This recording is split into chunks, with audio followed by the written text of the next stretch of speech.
Assalamualaikum warahmatullahi wabarakatuh.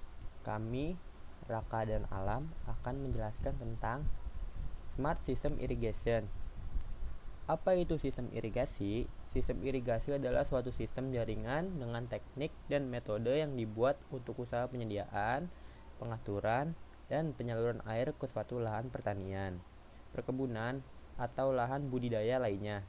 Beberapa jenis irigasi antara lain: satu, irigasi permukaan atau surface irrigation. Irigasi permukaan merupakan jenis irigasi yang mengambil air langsung dari sungai dengan menggunakan saluran, pompa, atau pipa, sehingga air akan meresap sendiri ke pori-pori tanah. Sistem irigasi ini merupakan sistem irigasi pertama yang digunakan.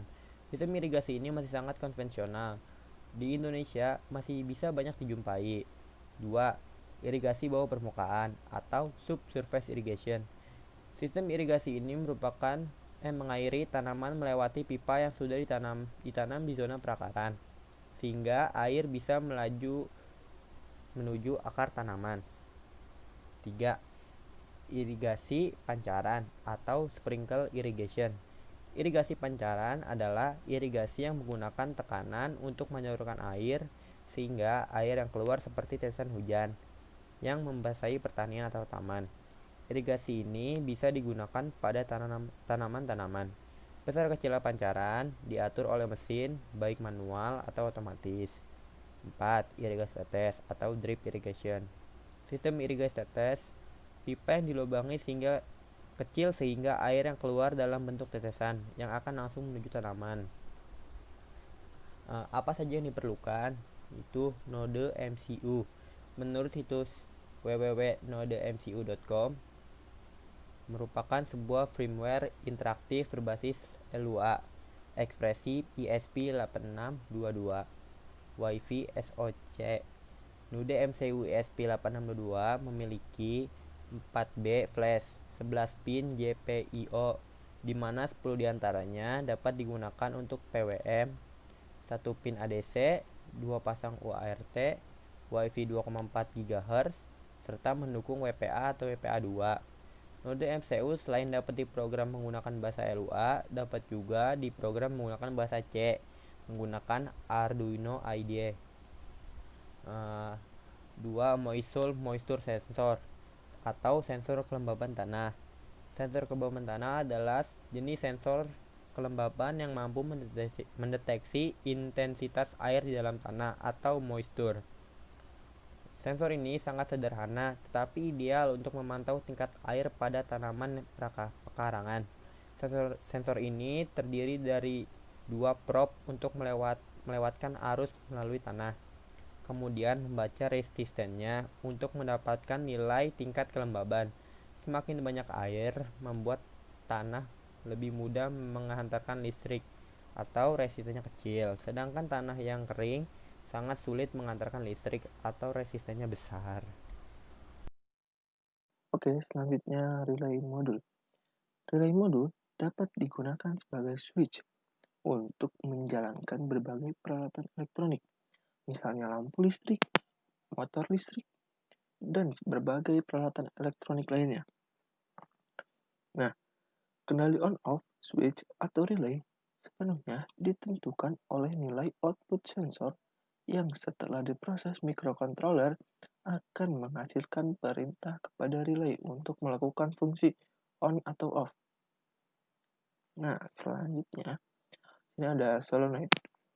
Nah, katup yang digerakkan oleh energi listrik melalui solenoida mempunyai kumparan sebagai penggeraknya yang berfungsi untuk menggerakkan piston yang dapat digerakkan oleh arus AC maupun arus DC. Selanjutnya ada Arduino IDE Integrated Development Environment. Software yang digunakan untuk memprogram di Arduino, dengan kata lain, Arduino IDE sebagai media untuk memprogram board Arduino. Arduino IDE ini berguna sebagai text editor untuk membuat, mengedit, dan juga memvalidasi kode program atau biasa disebut dengan codingan. Ya. Oke, sekarang masuk ke gambar sistem irigasinya. Seperti yang kalian lihat, pompa air, di atasnya ada solenoid, relay, node MCU, dan sensor kelembaban tanah. Cara kerjanya, pertama-tama sensor membaca kelembaban tanah dan bandingkan dengan set point. Set point itu data acuan atau nilai acuan yang kita masukkan. Contohnya, jika data acuannya itu 30% dan kelembaban tanah di bawah 30% atau 20%, maka otomatis relay akan menyala. Dan jika relay menyala, pompa air akan menyala dan solenoid akan membuka katupnya.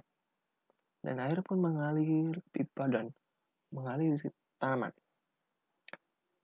Itu pun sebaliknya, jika sensor membaca kelembaban tanah melebihi set point, maka otomatis relay akan mematikan kayak ular aja. Relay akan mati dan pompa air pun akan mati. Terus solenoid bakal menutup katupnya dan air tidak mengalir tanaman.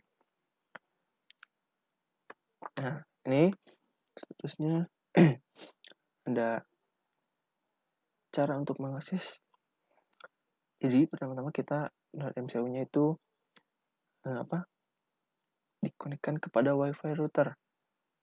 Nah, otomatis jika sudah dikonekkan kepada WiFi, maka otomatis akan terkonek ke internet. Jika sudah konek ke internet, maka kita bisa mengaksesnya di handphone kita. Pakai aplikasi. Aplikasinya banyak di Play Store atau App Store juga ada, dan kalian juga bisa cari di Google. Macam-macam aplikasinya untuk mengakses sistem irigasi ini. Ya, sekian dari kami. Mohon maaf jika banyak kesalahan. Wassalamualaikum warahmatullahi wabarakatuh.